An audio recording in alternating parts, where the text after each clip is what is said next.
I want to be explicit. Yes, the British people voted to leave Europe, and I agree the will of the people should prevail. I accept right now there is no widespread appetite to rethink. But the people voted without knowledge of the terms of Brexit.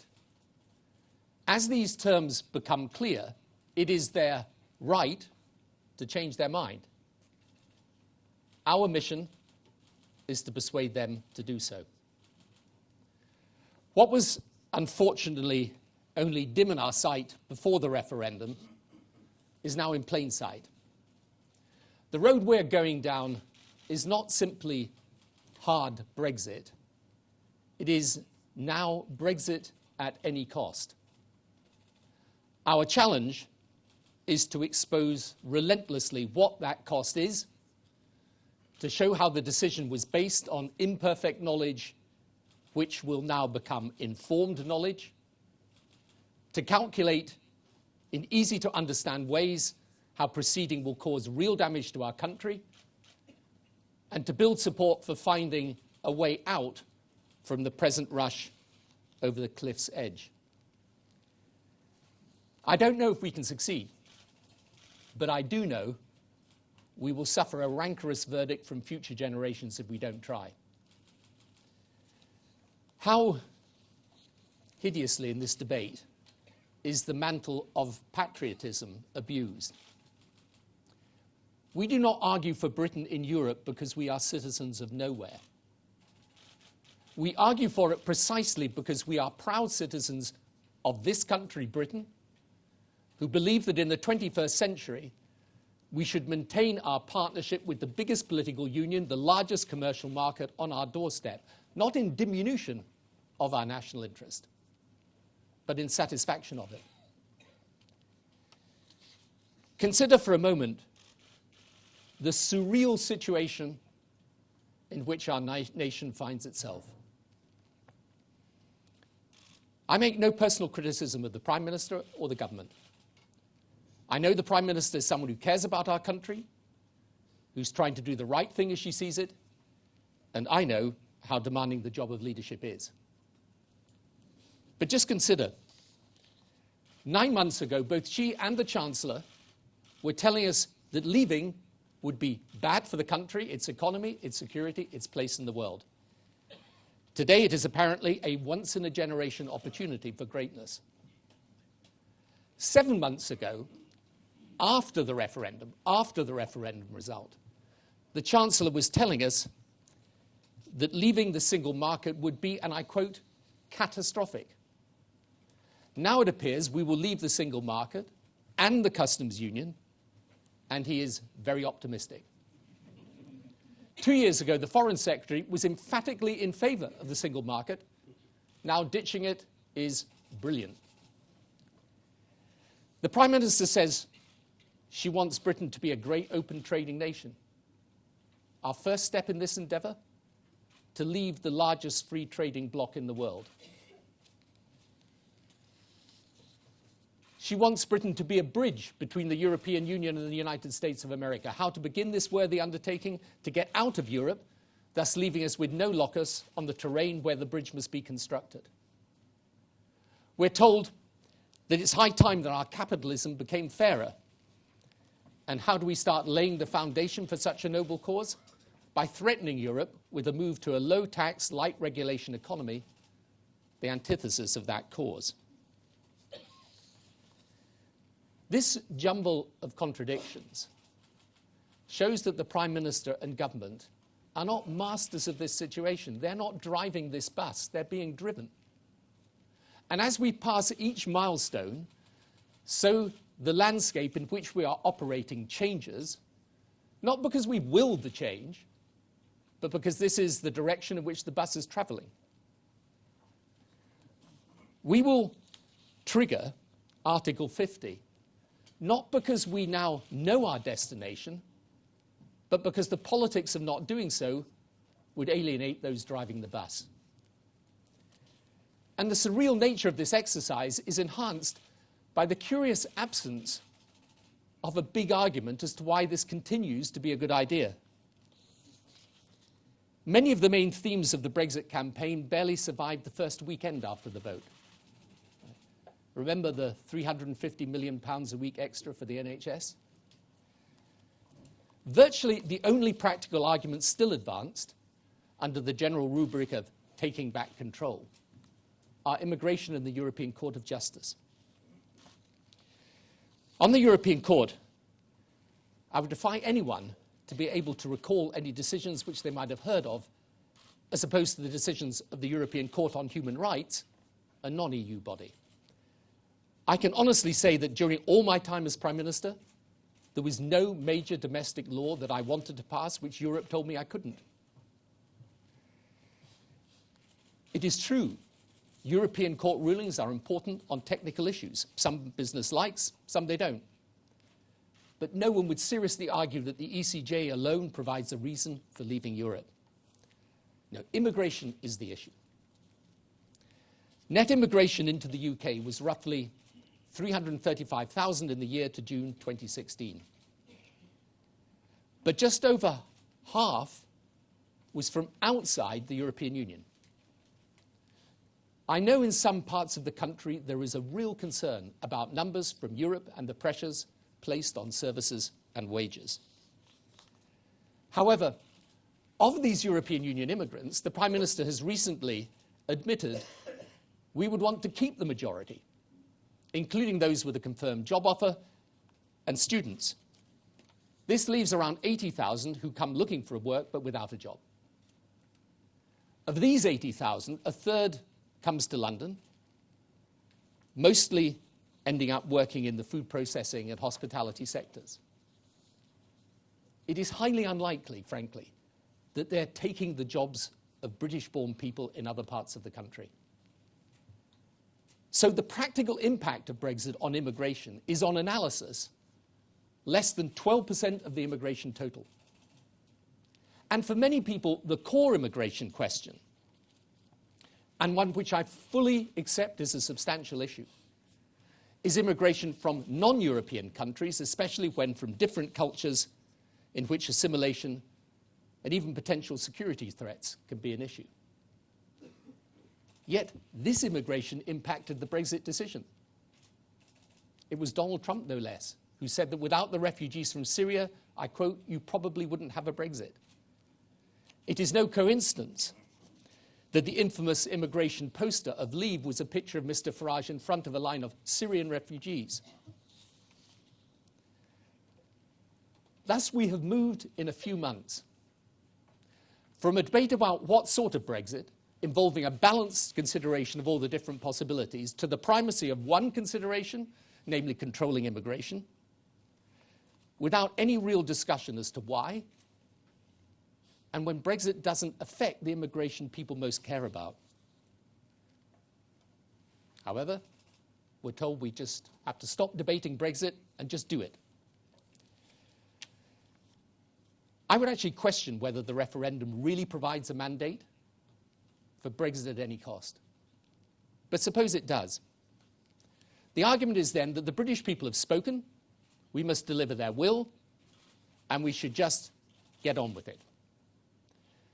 And I agree that getting on with it is a very powerful sentiment, and at present, the predominant sentiment. But were we to be true to the concept of government through British parliamentary democracy, rather than government by one-off plebiscite, we would also feel obliged to point out that it isn't a question of just getting on with it. This is not a decision that, once made, is a mere matter of mechanics to implement.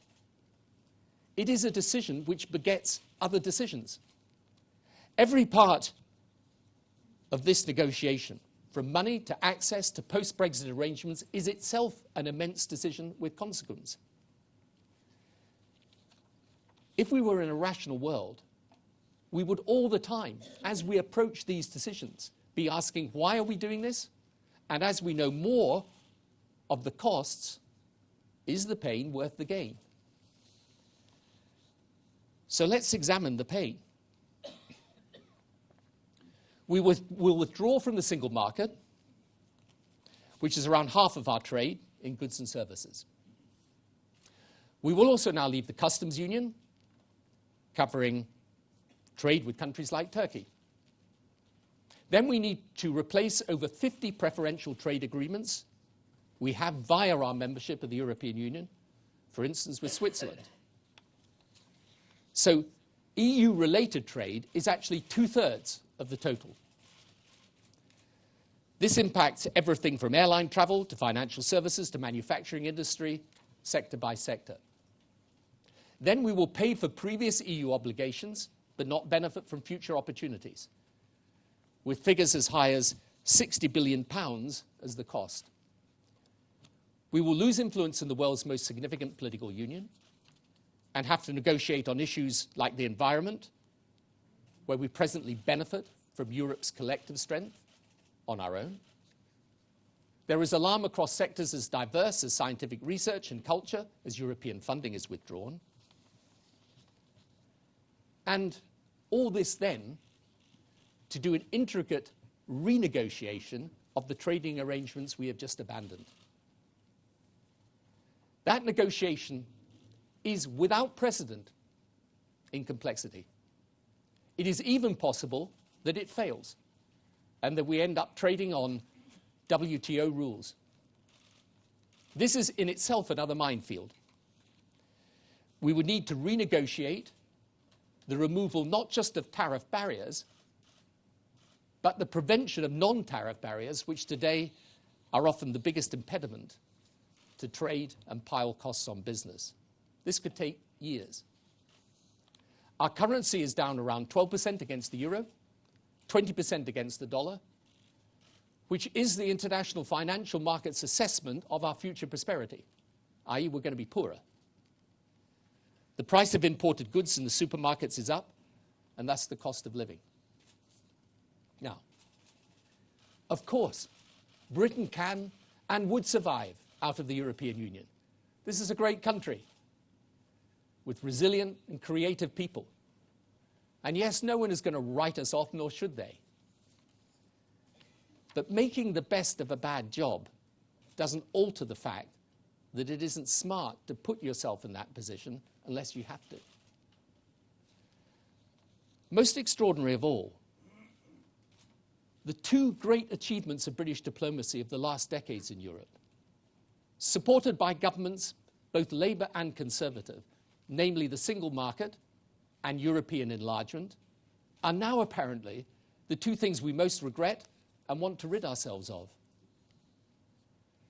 The single market, so we're clear, has been of enormous benefit to the UK, bringing billions of pounds of wealth, hundreds of thousands of jobs and major investment opportunities. Our trade with an enlarged European Union has meant, for example, that trade with Poland has gone from £3 billion in 2004 to £13.5 billion in 2016. Nations that came out of the Soviet bloc have seen themselves safely within the EU and then NATO, so enhancing our own security. In addition to all of this, there is the possibility of the breakup of the UK, narrowly avoided by the result of the Scottish referendum, but now back on the table, but this time with a context much more credible for the independence case.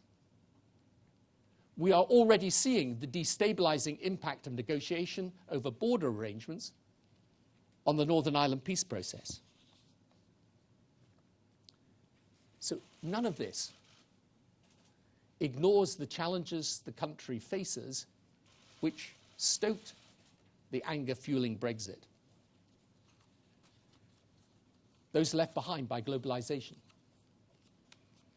the aftermath of the financial crisis, stagnant incomes for some families, and for sure the pressures posed by big increases in migration, which make perfectly reasonable people anxious and feeling their anxiety unheard.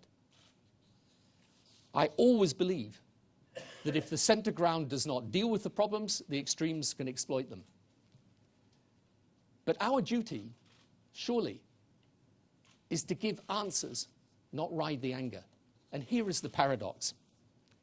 As we go through this unique experiment in diplomatic and economic complexity, the entire focus of the government is on one issue, Brexit. This is a government for Brexit, of Brexit, and dominated by Brexit. It is a mono-purpose political entity. And nothing else, therefore, truly matters. Not the NHS, now in its most severe crisis since its creation. Not the real challenge of the modern economy, which is the new technological revolutions of artificial intelligence and big data. Not the upgrade of our education system to prepare people for this new world. Not investment in communities left behind by globalization. Not the rising burden of serious crime or bulging prison populations or social care. Not even, irony of ironies, a genuine policy to control immigration. You see, government's priorities are not really defined by white papers or words, but by the intensity of focus.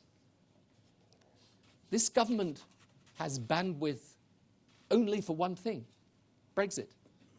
It is the waking thought, the daily grind, the meditation before sleep, and the stuff of its dreams or nightmares. It is obsessed with Brexit because it has to be. Future historians will be scurrying to investigate the antecedents of these migrants from Europe, for whose restraint we were willing to sacrifice so much. And what will they find? That they were a terrible group of people who threatened our country's stability? They will find that on the whole, they were well behaved, worked hard, paid their taxes, and were a net economic benefit. So this is the surreal situation. The question is, what do we do? The Leave campaign was a coalition. Some against Europe for economic reasons, some for cultural reasons. Some were ideological in their opposition. Some had done a cost-benefit analysis and concluded better out than in.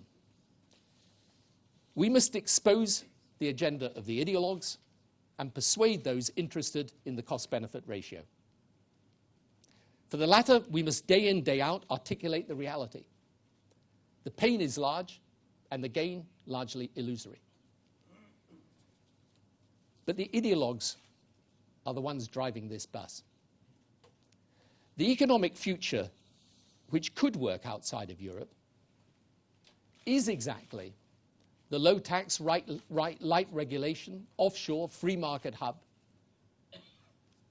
with which Mrs. May threatens our European neighbours, but which to the Brexit ideologues is actually a promise of things to come. Indeed, this is what many in business say they're being told by government ministers, but of course behind the hand, because this is the exact opposite of what the mass of voters are being told when promised a fairer capitalism with a better deal for the workers. This free market vision would require major restructuring of the British economy and its tax and welfare system. It will not mean more money for the NHS, but less. Actually, it probably means a wholesale rebalancing of our healthcare towards one based on private as much as public provision. It will not mean more protection for workers, but less. And if that were what we wanted to do as a country, we could do it now. Europe wouldn't stop us. But as of now, the British people would, because they wouldn't vote for it. So the ideologues know that they have to get Brexit first, then tell us this is the only future which works, and by that time, they will be right. In defeating them, we've got two major challenges. There is an effective cartel of media on the right, which built the ramp for pro-Brexit propaganda during the campaign, is now equally savage in its efforts to say that it's all going to be great, and anyone who says otherwise is a traitor or a moaner, and who make it very clear to the Prime Minister that she has their adulation for exactly as long as she delivers Brexit. It hugely skews the broadcast coverage, I'm afraid. For example, a week ago, there was the annual survey of top British business, the leading UK companies. Over half said Brexit was already having an adverse effect on their business, and half did not have confidence in the government negotiating a good deal. It led the Financial Times. It was barely covered elsewhere. The BBC had it as an item of business news. Supposing the survey had come to the opposite conclusion, it would have had at least 4 papers headlining it, and it would therefore have featured prominently on the broadcasts. That's one challenge. The second challenge is the absence of an opposition which looks, on the polling, capable of beating the government. The debilitation of the Labour Party is the facilitator of Brexit. I hate to say that, but it's true. So what this means is that we have to build a movement which stretches across party lines and build and devise new ways of communication. There are lots of different groups doing great work, Open Britain naturally being one. These groups have got to find ways of concerting strategy and tactics effectively. We should begin to create informal links immediately and then build them into a movement with weight and reach. We need to strengthen the hands of the MPs who are with us and let those against know they have serious opposition to Brexit at any cost. The institute which I am setting up will play our part. We're creating a policy platform wider than the Europe question. There is an urgent need to reposition the whole debate around globalization and how we make it work for people. In this sense, the Brexit debate is something which is part of a much bigger debate. But developing the arguments around Brexit will be an important element of the Institute's work. Then together we need strong links with the rest of Europe. You see, if our government were conducting a negotiation which genuinely sought to advance our country's interests, that negotiation would include the possibility of Britain staying in a reformed Europe. It's clear the sentiment which led to Brexit is not confined to the UK. There is a widespread yearning for reform across Europe. Part of our work, therefore, should be to help build European-wide alliances to give voice and effect to such an impulse. So this movement must have many dimensions to it. It requires arguments of detail and arguments of grandeur. The case for Europe remains rooted not in understanding the past, but the future. All over the globe, countries are coming together in regional alliances for a very simple reason. As China rises, as India and other large population countries follow, and with the USA already so powerful, so to maintain strength and influence, to defend our interests adequately, nations of our size will cooperate based on proximity. This is true of the nations of Europe. But for Europe, there is a more profound reason. The transatlantic alliance is needed more than ever. But how much stronger it is with Britain in Europe and Europe an equal partner with America. Forget the short-term electoral politics, there or here. In the long term, this is essentially an alliance of values: liberty, democracy, the rule of law. As the world changes and opens up across boundaries of nation and culture, which values will govern the 21st century? Today, for the first time in my adult life, it is not clear that the resolution of this question will be benign. Britain, because of its history, alliances, and character, has a unique role to play in ensuring it is. How, therefore, can it be wise for us during this epic period of global evolution to be focused not on how we build partnerships, but on how we dissolve the one to which we are bound by ties of geography, trade, shared values, and common interest?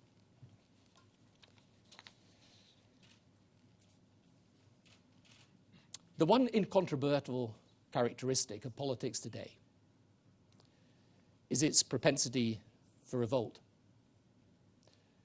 The Brexiteers were the beneficiaries of this wave, but now they want to freeze it to a day in June 2016. They will say the will of the people can't alter. It can. They will say leaving is inevitable. It isn't. They will say we don't represent the people. We do. Many millions of them, and with determination, many millions more. They will claim we're dividing the country by making the claim and the case. It is they who divide our country. Generation from generation, north from south, Scotland from England. Those born here from those who came to our country precisely because of what they thought it stood for and what they admired. So, this is not the time for retreat, indifference, or despair, but the time to rise up in defense of what we believe. Calmly, patiently, winning the argument by the force of argument, but without fear, and with the conviction that we act in the true interests of Britain. Thank you.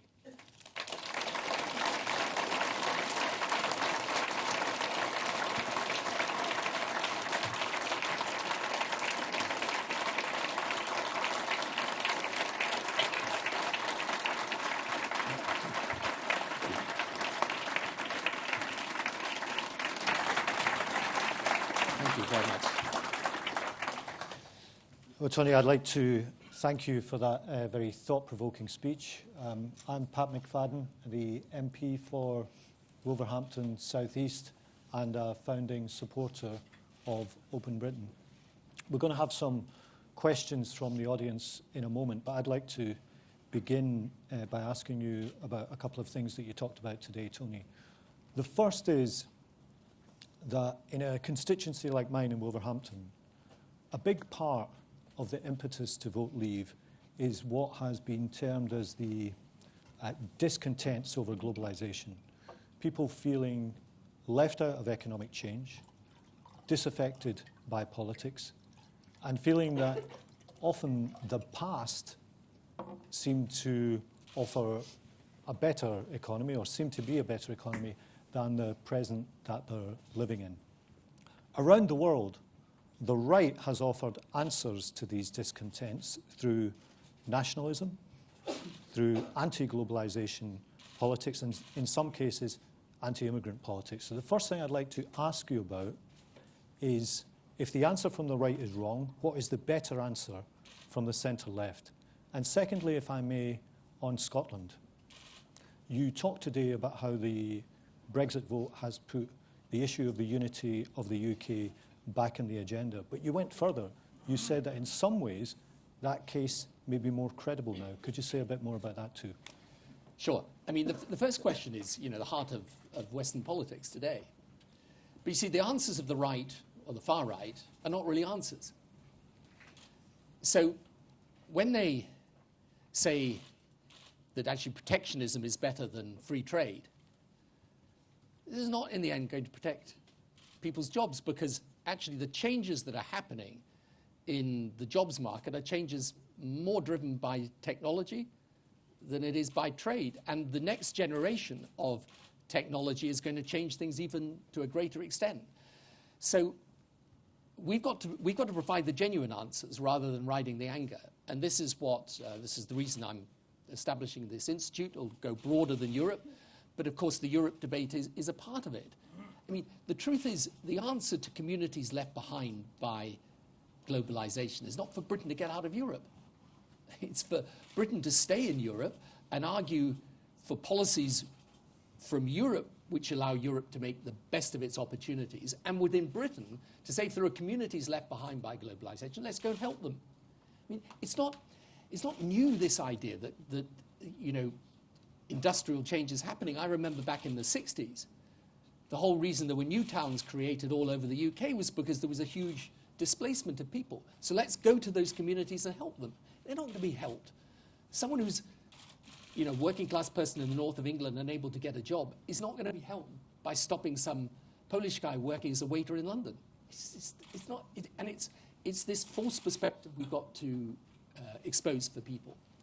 At the same time, by the way, as dealing with what are genuine concerns around issues like immigration. You know, you can't ignore those issues. You've got to deal with them, but provide the answers, not the anger. And remember, because I think this is so crucial, is that globalization can be, to some degree, somewhat slowed down by government. Globalization can be, in some degree, somewhat facilitated by government. But globalization as a force, it's not a policy of government, right? It's driven by technology and travel. And it's going to carry on. The world's going to move closer together. This is what will happen. So we need to make sense of that, rather than seeking for someone to blame, whether it's the left wanting to blame business or the right wanting to blame migrants.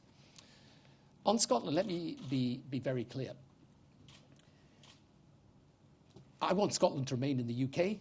Even if Brexit goes ahead, I'm still in favour of Scotland remaining in the UK. And let's be very clear, Scotland's single market with England is of far greater importance to it economically than Scotland's interaction with the rest of Europe. However, I'm afraid, as we said during the referendum campaign, we can't, you know, unlike the other side, we don't want to unsay the things we said during the course of that campaign. So when myself and John Major warned this would be a threat to the UK, we meant it. And it's true. And you can see that by the referendum coming back on the agenda. Okay, thank you. I'm going to turn to the audience now, and we'll take a few questions, if we may. I will take three now. I will start with the gentleman in the middle there. And there's a lady over there, and then the gentleman in the middle here. So we'll start over here with you, sir. Yes. Hello, I'm John Skews from Royal College of Midwives. Thank you for the speech today. I thank you for the leadership of opposition. Also thank you for the decision you took with our NHS to increase spending to the EU average. I think the high point of effectiveness for the NHS, and we now see, you know, a retreat from that, and we see what that's meaning. Specifically, though, the NHS and social care is experiencing huge shortages in clinical staff and social care staff, particularly. Midwives are a good example of that. Huge shortage of midwives in this country. I wonder what advice you would have for Theresa May about all of those people, like our members, like midwives, who are currently under threat, wondering about whether they and their families have to leave this country, and also for the future, because it's not just about those people now, it's about the needs of health and social care in the future. Yeah. Okay, thank you, sir. Maybe there was a lady over here. Yeah. Hi, Heather Glass. I'm from a group called Lambeth for Europe. We're a grassroots group of pro-European campaigners in Lambeth. And as you heard from Antoinette earlier, there's a lot of us still out there, still fighting as hard as we can for a positive future relationship with Europe. Many of us would dearly love the UK to remain in the EU. Others would like to see a positive post-Brexit relationship of some sort, but we're all very, very passionate about this cause. I'd be really interested in your thoughts on how we can most productively focus our efforts in that direction. Thank you. Okay, thank you. And finally, the gentleman in the middle. Good morning, Alex Thompson, Channel 4 News. As you'll be well aware, your critics will say this occasion is somewhat ironic, and they would accuse you of being one of the key architects of Brexit because your successive governments oversaw a situation of mass immigration into this country from the EU, over which, by the nature of it, your government had no control, and they would accuse you of, during successive governments, not being straight with the British people about that. Okay, stand up's probably, otherwise I'll get blocked out a bit from you. So on the first question from a colleague from the Royal College of Midwives, I mean, I hope very much the Prime Minister will give reassurance to people who are already here. It's very hard, frankly, to give reassurance for the future unless there's some very definitive statement made about the need for people to come in and work in the health service, because otherwise we will actually have serious skill shortages within it. I'd just like to make a bigger point, which is what I think is the key politically to winning this debate. You absolutely rightly talked about the pressures on the health service and on social care. The truth is, these are the challenges of the country today. But it wasn't simply a piece of rhetoric when I was saying the government is focused on Brexit to the exclusion of virtually everything else. It is. And by the way, because of the complexity of the negotiation, and because the decision now is to get out of the single market and the customs union, and therefore have to renegotiate all these preferential trade agreements, how can it not be? If you talk to anybody connected with government today, they will tell you of this vast exercise going on, pulling civil servants in from everywhere, trying to work out all the different dimensions of this, creating whole teams. Brexit is the beginning and the end, the alpha and the omega. It's it. So what a crisis like that in the health service and social care requires is a government focused on it. It requires a prime minister focused on it. You're not going to get that.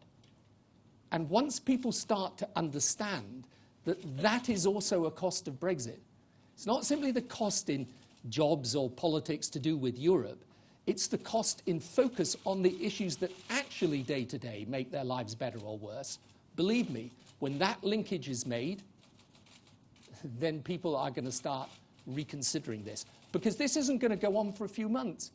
Look, I talk to people who say to me about Brexit, you know, look, we took the decision. You just got to go and do it now. And why are you guys still talking about it? As if it was, as I say, a relatively simple matter of mechanics. It's not. We're going to be talking about it for years. In fact, we're going to be talking about not much else for years.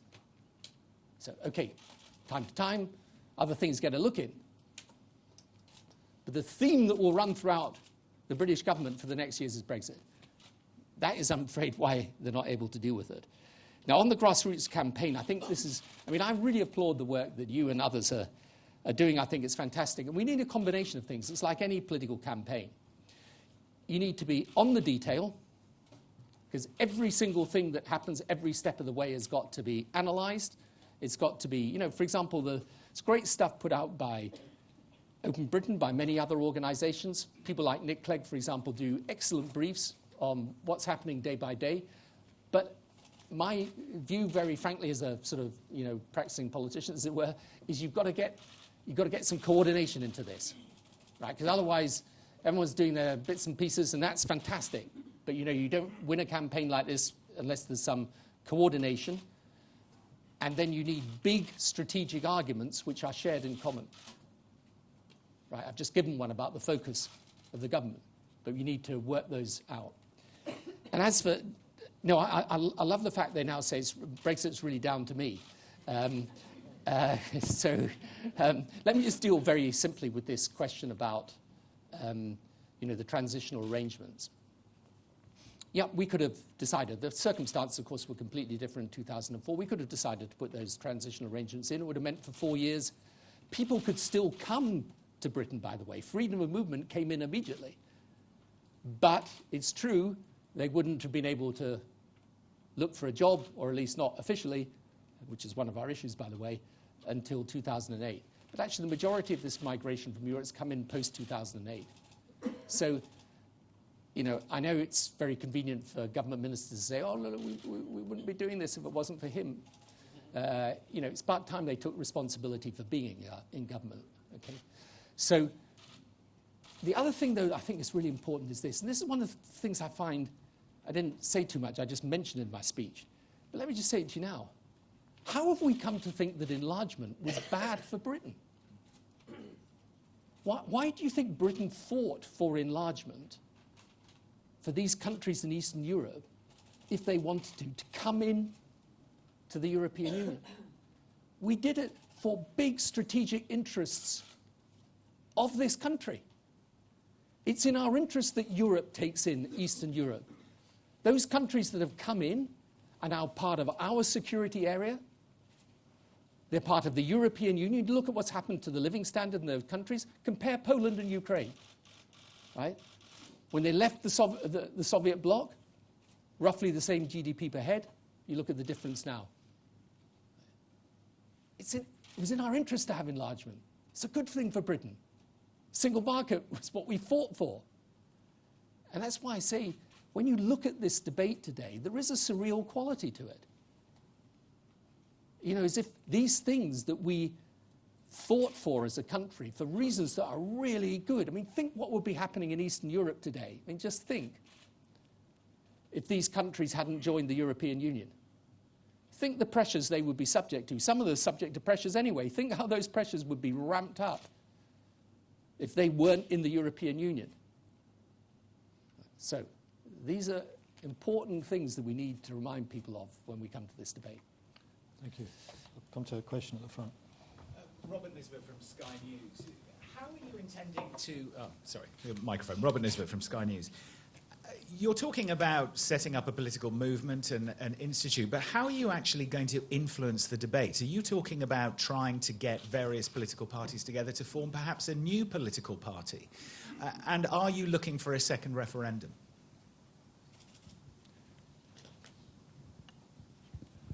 You want to say that now? Yep, sure. So, no, I'm not talking about a new political party.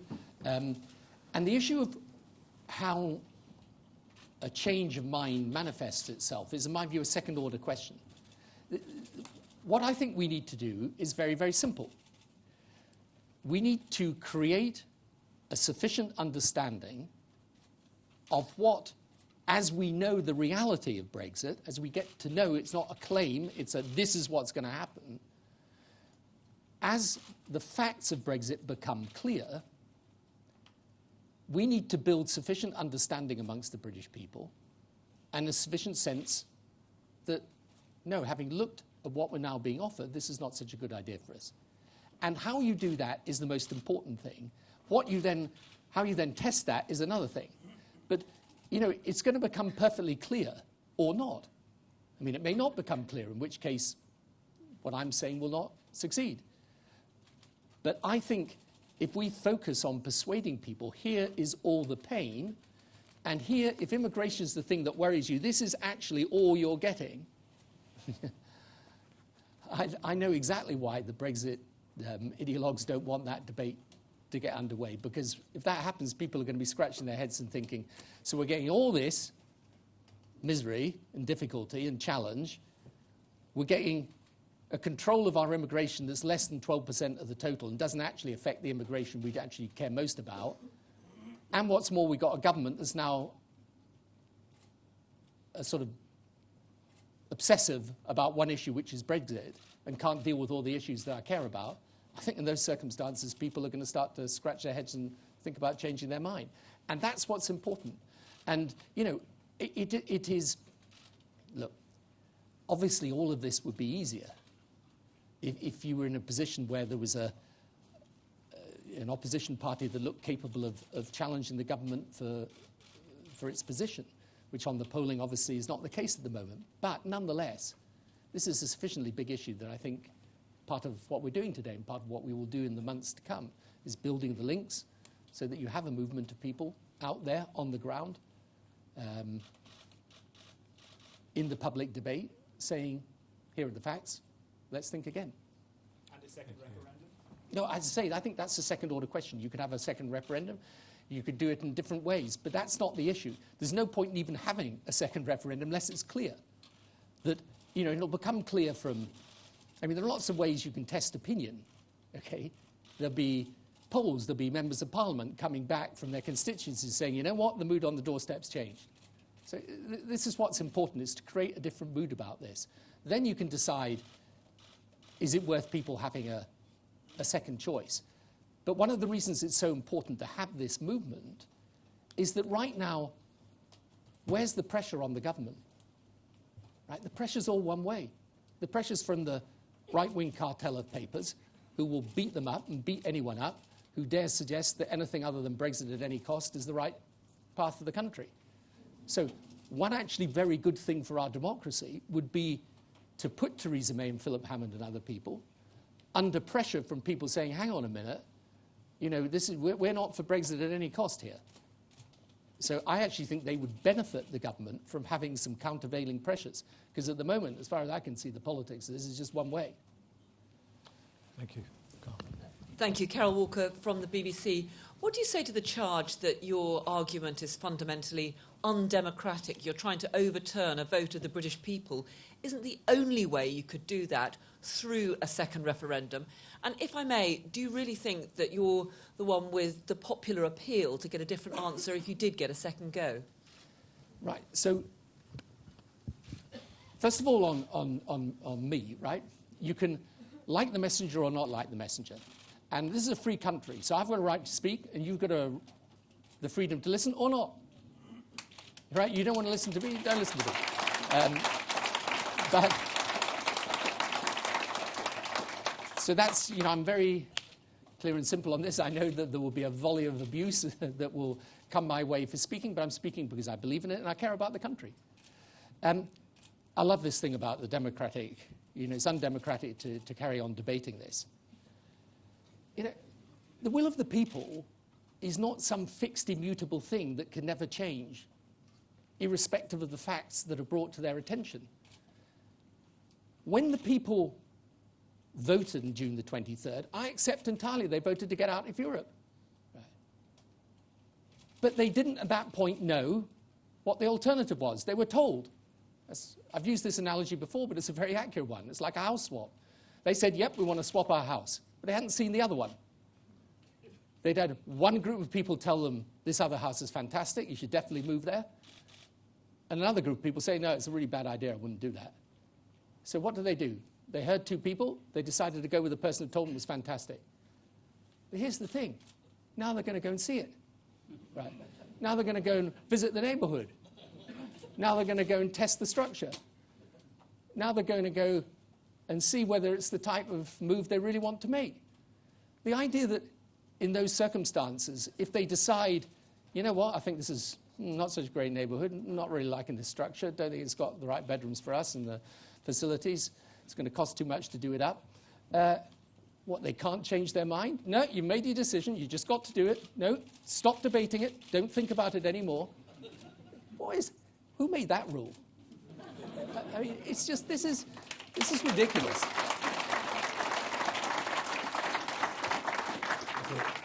I'm afraid we have time for just one more question, so I'm going to take the gentleman with his hand up there. Hi, Arch Singh from the Press Association. You claim to know what Brexit voters voted for in terms of immigration, and actually they were more concerned about immigration from outside the EU, for example. I was just wondering, when was the last time you were on the doorstep and actually talked to some of these voters? Right, first of all, I'm not claiming that I know what people did, right? I'm simply going on what you see as the overall position. I think most people would say, and it's true, I don't spend a lot of time now at least on the doorstep, but someone like Pat does. There are many other members of Parliament here who do. And I think most people would say that immigration was a major question. Right? I also think when you talk to people about immigration, and I do, by the way, I think their anxiety, is as much, if not more, to do with non-EU immigration than it is to do with EU immigration. But, my point, again, is very simple. Okay, I'm not claiming that I have some great knowledge of what the British people think or they don't think, and I'm perfectly willing to accept that they voted in a referendum. They did vote in a referendum, 52 to 48 to leave. All I'm saying is a very, very simple thing. And this is the beginning of the debate, that if a significant part of that 52% show real change of mind, however you measure it, we should have the opportunity to reconsider this decision. Now, as I say, whether you do it through another referendum or another method, and that's a second-order question. But this issue is the single most important decision this country has taken since the Second World War. And debate can't now be shut down about it. If Britain leaves Europe, I think the impact on Britain is bad. I think the impact on Europe is bad. I think the impact on the world is bad. We live at a moment of time, and I said this a little bit earlier, but I just want to end on this note because I believe it so strongly.